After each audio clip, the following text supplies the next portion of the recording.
नोरमा group, जो सोचता है वो करता है। आपके अपने सपनों का आशियाना। रातों रात कैसे बदलते हैं चुनावी समीकरण, ये बिहार में खूब देखने को मिलता है। आपको बता दें कि जैसा कि आप सभी जानते हैं कि छठ पर्व के बीच ही चुनाव का माहौल भी चल रहा है और चुनाव के माहौल को लेकर के छठ पर्व को भी चुनावी रंग में रंग दिया है इन राजनीतिक लोगों ने। आपको बता दें कि पूरी तरह से 4 सीटों के उपचुनाव को लेकर के जहां एक तरफ इंडिया गठबंधन वहीं एनडीए गठबंधन भी पूरी मजबूती के साथ चुनाव जीतने में लगा हुआ है। समीकरण गढ़े जा रहे हैं और बयानों के तीर चल रहे हैं। इन्हीं बीच में आपको बता दें कि जिस तरह से सब कुछ चल रहा है उसे साफ लग रहा है कि कहीं ना कहीं बिहार में जो चुनावी माहौल है वो अपनी दिशा बदल चुका है। आपने देखा कि 4 सीटों का चुनाव बिहार में हो रहा है उपचुनाव, तो वहीं आपको बता दें कि देश भर में 2 राज्यों में मुख्य चुनाव भी चल रहे हैं। बगल के राज्य झारखंड में भी चुनाव चल रहा है, लेकिन सबसे ज़्यादा बिहार को प्रायोरिटी दी जा रही है। उसके पीछे का कारण है कि बिहार में एनडीए की सरकार है और आने वाले 2025 में यानी 1 साल से भी कम समय बच गए हैं मुख्य चुनाव में। इसको लेकर के इन चारों सीटों की जीत हार पर पूरे आंकड़े सेट किए जा रहे हैं और गोटियां फिट की जा रही है कि इससे बढ़त लेकर के आने वाले चुनाव के लिए एक मानसिक दबाव बनाया जा सके। ऐसी स्थिति में आपको बता दें कि बयानों के तीर तो चल ही रहे हैं, वहीं कई तरह के एक्ट और एक्शन भी देखने को मिल रहे हैं। बिहार में 4 सीटों पर उपचुनाव होने वाला है। इसी बीच कैमूर की रामगढ़ सीट काफ़ी ज़्यादा अहम हो गई है, क्योंकि यहाँ 2 बड़े दल और बड़े राजनीतिक परिवार का नाक फंसा हुआ है। एक तरफ जहाँ आपको बता दें कि बक्सर का चुनाव हारने के बाद भारतीय जनता पार्टी ने इस चुनाव को प्रतिष्ठा का प्रश्न बना लिया है, वहीं आपको बता दें कि इंडिया गठबंधन यानी महागठबंधन के लिए भी ये चुनाव काफ़ी अहम है, क्योंकि यहाँ से इंडिया गठबंधन ही यानी महागठबंधन की जीत हुई थी और राष्ट्रीय जनता दल के उम्मीदवार यहाँ जीत हासिल किए थे। जो 2020 में चुनाव हुए थे उसमें जीत हासिल किए थे। हालांकि जीत का मार्जिन बहुत कम था। जगता बाबू के बड़े पुत्र हैं सुधाकर सिंह, वो यहाँ से चुनाव जीते थे। इस बार उसी परिवार के छोटे बेटे सुधाकर सिंह के छोटे भाई यहाँ चुनाव लड़ रहे हैं, क्योंकि सुधाकर सिंह बक्सर से सांसद बन के अब दिल्ली चले गए हैं। कैमूर की रामगढ़ सीट आरजेडी प्रत्याशी अजीत सिंह यहाँ से अपना किस्मत आजमा रहे हैं और पूरा परिवार लगा हुआ है। इसके साथ साथ राष्ट्रीय जनता दल भी इस सीट को प्रतिष्ठा का प्रश्न बनाए हुए है।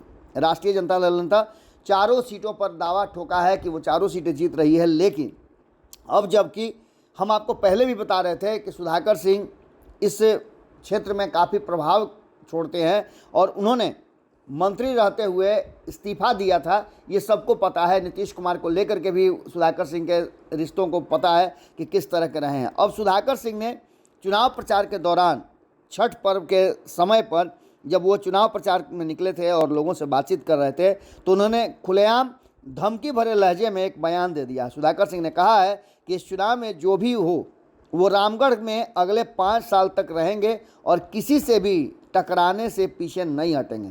उन्होंने कार्यकर्ता से कहा कि 2020 वाली गलती नहीं करेंगे। अगर कोई गुंडागर्दी करता है तो उसे सबक सिखाएंगे। बता दें, बिहार में उपचुनाव के लिए चुनाव प्रचार जोर पर है। कैमूर की रामगढ़ सीट से राष्ट्रीय जनता दल ने अपने प्रदेश अध्यक्ष के पुत्र अजीत सिंह को मैदान में उतारा है। अजीत सिंह राष्ट्रीय जनता दल के जो प्रदेश अध्यक्ष हैं जगदानंद सिंह के पुत्र और सुधाकर सिंह के छोटे भाई हैं। अब आपको बता दें कि सुधाकर सिंह ने अपने भाई के लिए पूरा बिसात बिछा दिया है और कई बयान दिए हैं, जिसमें से बयान काफ़ी विवादित है। सुधाकर सिंह ने इस बात को ठीक से याद रख लेने की बात कही है कि उपचुनाव केवल 1 साल के लिए नहीं, कौन जीतेगा कौन हारेगा ये नहीं जानता, लेकिन सुधाकर सिंह यहाँ 5 साल रहेंगे, मुझसे टकराना होगा, इस बात को याद रख लें। यानी कि उन्होंने एक तरह समझिए तो रामगढ़ की जनता को धमकी दिया है कि वो यहाँ के सांसद हैं और सांसद रहते हुए उन्हें 5 साल अभी कोई हिला नहीं सकता है। सांसद के सामने विधायक होता है, विधायक कुछ नहीं होता है, ये सुधाकर सिंह ने कहा है। उन्होंने कहा है कि याद रखें कि यहाँ से उनके सांसद बनने के बाद किसी भी तरह का कोई भी गड़बड़ नहीं करने देंगे। ऐसे गुंडों को सीधा करना वो जानते हैं।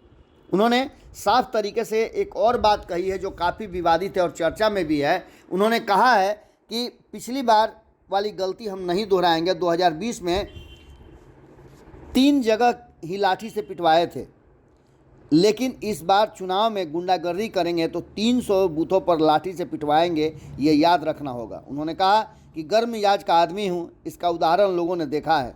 जब बिहार में राष्ट्रीय जनता दल नीतीश कुमार के साथ सरकार बनी थी तो उस समय में मुझे कृषि मंत्री बनाया गया था। वहाँ भी मैंने मुख्यमंत्री के तलवे चाटने से इनकार कर दिया और उन्होंने मुख्यमंत्री को जिस तरह से कहा था वो सबको याद है, यहाँ तक कि उन्हें मंत्रिमंडल से इस्तीफा भी देना पड़ा था। अब देखना दिलचस्प होगा कि क्या सुधाकर सिंह के इस बयान के बाद रामगढ़ में माहौल बदलता है। हालांकि उन्होंने एक बात तो तय कर ली है कि जिस तरह से उन्होंने रामगढ़ उपचुनाव में वोटिंग से ठीक पहले बवाल कर दिया है, उनके इस बयान ने भाई को हरवाने के लिए कहा जा रहा है, जो भारतीय जनता पार्टी और अन्य दल हैं, कि उन्होंने माहौल बना दिया है। जिस तरह से उन्होंने वो बात कर रहे हैं उससे काफ़ी वहाँ का माहौल गरमाया हुआ है और लोग इस बात को लेकर के अब टेंशन में हैं कि सुधाकर सिंह आखिर इस तरह के बयान क्यों दे रहे हैं। भारतीय जनता पार्टी के लिए एक अवसर बन गया है और देखना होगा कि भारतीय जनता पार्टी इस बयान और इस अवसर को किस तरह से भुनाती है। जुड़े रहेगा भारत लाइव के साथ, खबरों का सिलसिला लगातार जारी है। बहुत बहुत धन्यवाद।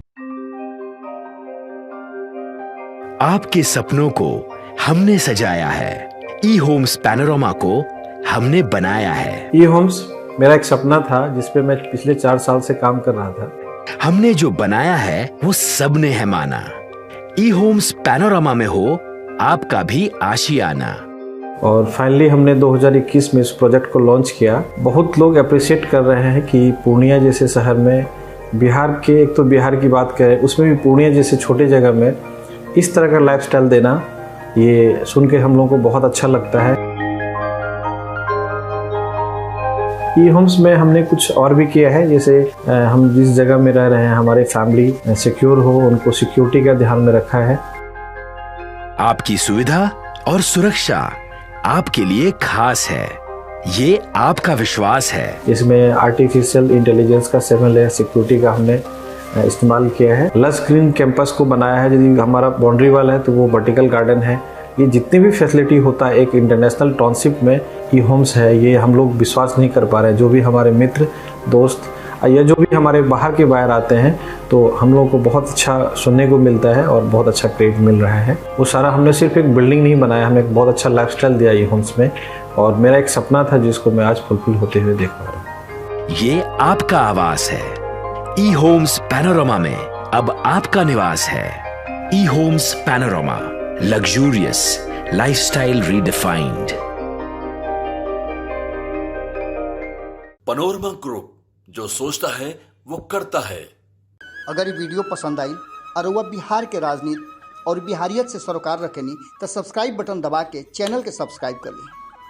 ओजे एगो घंटी बा, ओकरा बटन दबा देला से कुल सटीक और मारक खबर रुआ मुफ्त में मिल जाई। अगर रुआ पत्रकारिता के हमनी के नया प्रयोग में सहयोग कर चाहतानी तो ज्वाइन बटन दबा दी। पेटीएम नंबर नोट कर ली 9386816700। धन्यवाद।